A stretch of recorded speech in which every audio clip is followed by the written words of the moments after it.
Bom, pessoal, dando continuidade ao nosso conteúdo de funções, né? A gente viu a definição na nossa última aula. Hoje nós vamos adentrar um pouco mais no tema e vamos falar de um tipo de função especial chamada de função afim ou popularmente conhecida como função de primeiro grau. Lembrando que as funções elas são representadas por relações matemáticas, mas nem toda relação expressa uma função. Ela tem que atender a algumas condições. Para isso, você tem que lembrar a definição de conjunto domínio da função. É o domínio que vai definir para que intervalo de valores a minha relação expressa uma função. Por exemplo, vamos supor que eu escreva aqui essa função, olha, f de x igual a raiz quadrada de x mais 1. Ó, isso aqui é uma relação matemática. Agora, será que isso aqui é uma função? Ela vai ser uma função desde que atenda a algumas condições. Por exemplo, dentro dos números reais, vocês já sabem que não existe raiz quadrada de um número negativo. Então, quer dizer que esse número que está aqui dentro, o radicando, tem que ser obrigatoriamente um número positivo.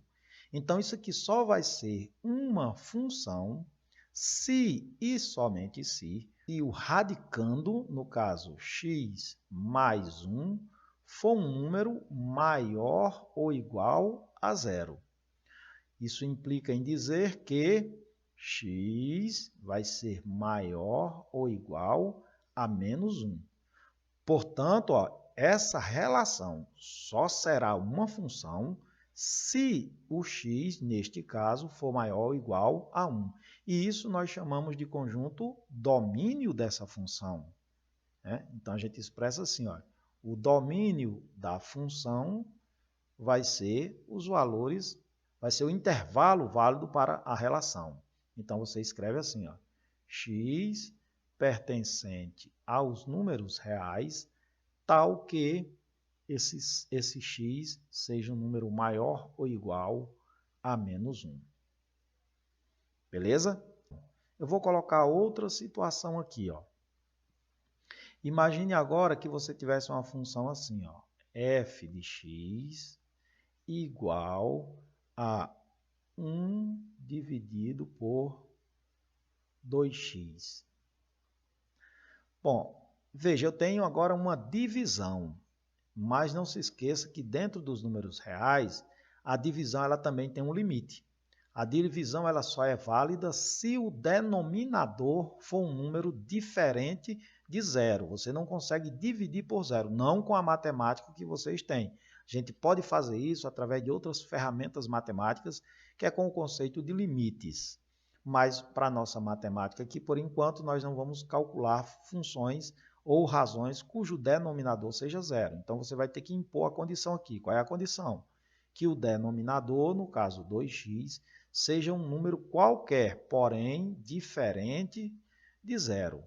Isso implica em o 2 multiplicando passa a dividir, portanto, x vai ter que ser diferente de 0 dividido por 2 e 0 dividido por 2 dá zero. Então, esse x tem que ser diferente de zero. Podemos, então, escrever o meu conjunto domínio.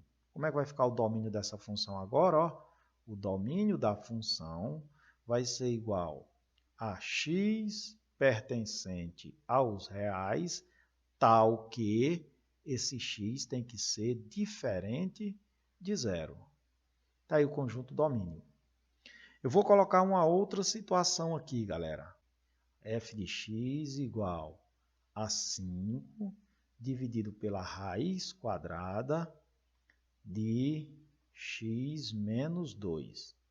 Veja que aqui eu envolvi as duas situações anteriores num único problema. Eu tenho uma raiz e eu tenho uma divisão.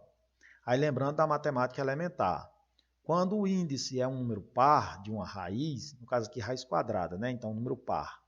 Quando o índice é um número par, o radicando obrigatoriamente tem que ser positivo. Então aqui você tem que lembrar que esse radicando tem que ser positivo ou nulo. Mas não pode ser nulo porque é uma razão, é uma divisão. Então aqui você vai colocar assim, ó, x menos 2.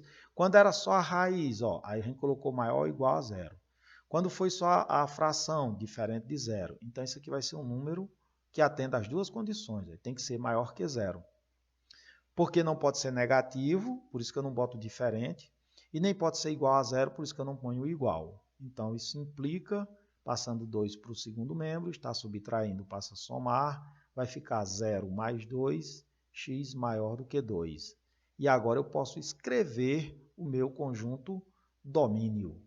Então o domínio da função, ó, vai ser igual a x pertencente aos reais, tal que esse x agora é maior que 2. Então, esses são os três casos, pessoal, mais comuns para você determinar o domínio de funções, né? É quando vem uma raiz com um índice par. Se esse índice for ímpar, aí não há restrição, né? Aí o radicando pode ser positivo, negativo, zero, não importa.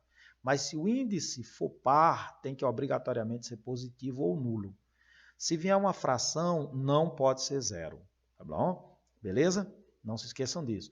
E aí alguém poderia perguntar assim, professor, e se a função fosse assim, ó, f de x igual, por exemplo, a x ao quadrado. Tem alguma restrição aqui? Não, porque eu posso fazer qualquer número elevado ao quadrado, não importa, né? Então aqui eu posso dizer que o domínio para essa função são todos os reais. Esse x aí pode assumir qualquer valor, são todos os números reais. Beleza? Tranquilo isso aí, galera? Ótimo. Visto isso, então eu vou definir o que é então uma função afim ou função de primeiro grau. A gente define uma função afim ou uma função do primeiro grau a toda e qualquer relação que expressa uma função escrito da forma ax mais b. Toda relação ou função escrita, toda função escrita dessa forma expressa uma função de primeiro grau, tá certo? Vamos então a alguns detalhes dessa função.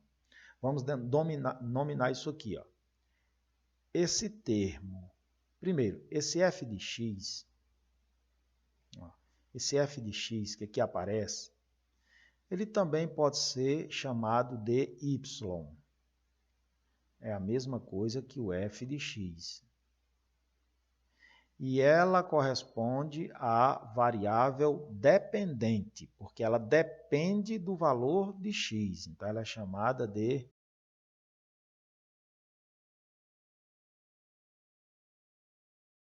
Além disso, esse x que apareceu aqui, ó, ele também recebe um nome. Ele é chamado agora de variável independente, porque o valor de x não depende do valor de y.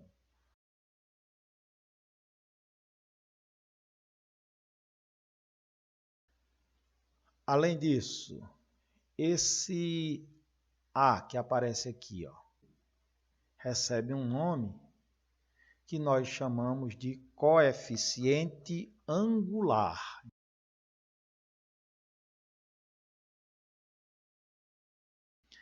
Esse b que apareceu aí recebe o nome de coeficiente linear. Esse coeficiente linear corresponde ao ponto onde o gráfico toca o eixo das ordenadas.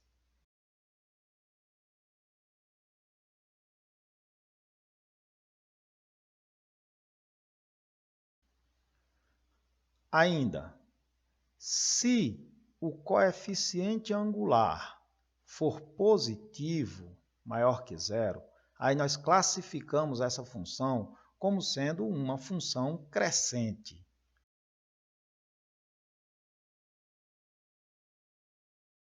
Se o coeficiente angular for negativo, nós temos uma função decrescente.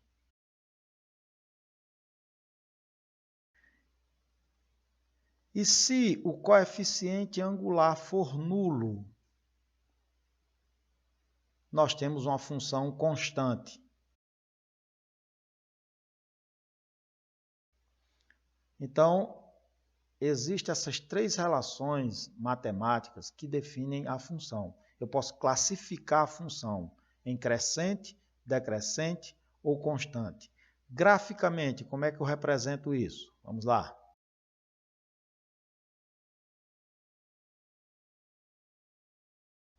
Vamos representar cada uma delas. Na vertical, nós temos o eixo das ordenadas, chamada de y.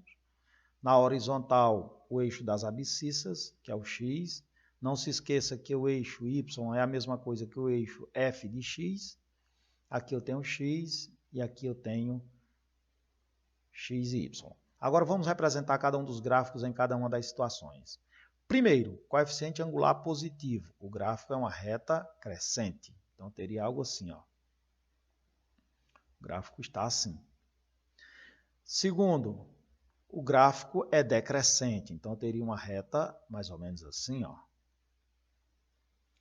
E, por último, o gráfico é uma função constante. Então é uma reta paralela ao eixo x, certo?